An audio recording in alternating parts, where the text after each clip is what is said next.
Okay, good morning. I have an interesting opportunity, a unique opportunity this morning to be with a longtime CIMBA alum, a person that worked here for a number of years with us, Nina Pagon.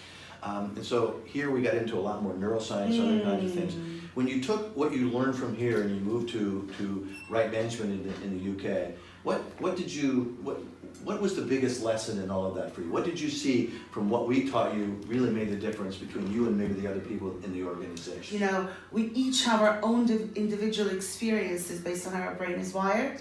I think that's what really, really gets me far, because I don't see a person just coming in as, okay, I know exactly what I'm going to do with you, I know exactly what you think, because I don't. So I think it's asking the right questions to understand what are their assumptions, what is their story, what are their fears, and really just kind of working them through the 6 columns to achieve their goal.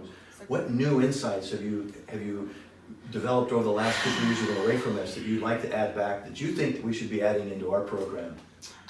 So, you know, even now when I talk to people, it's always, have you heard this, have you heard that, have you heard that? And people are just catching on. So that's a very good question. It's tricky in terms of that. One thing, and I'm really intrigued to think about what you're going to think about that, is this idea that sometimes intuition is important.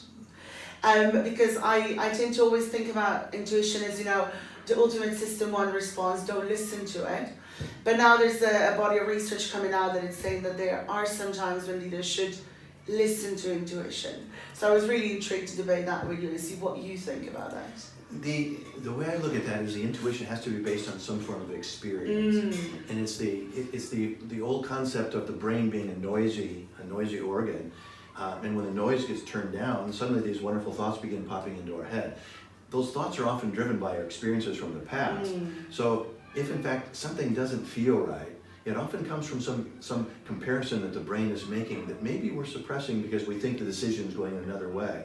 So I'm not a believer in ignore your tuition or discount your tuition, but pay attention to it and listen to what it may be saying, because it may not be telling you what you think it's telling you, but it may be sort of saying maybe you need to step back and gather some more information. So I think that's headed in a very good way.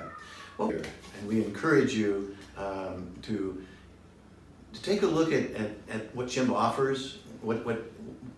I'm done.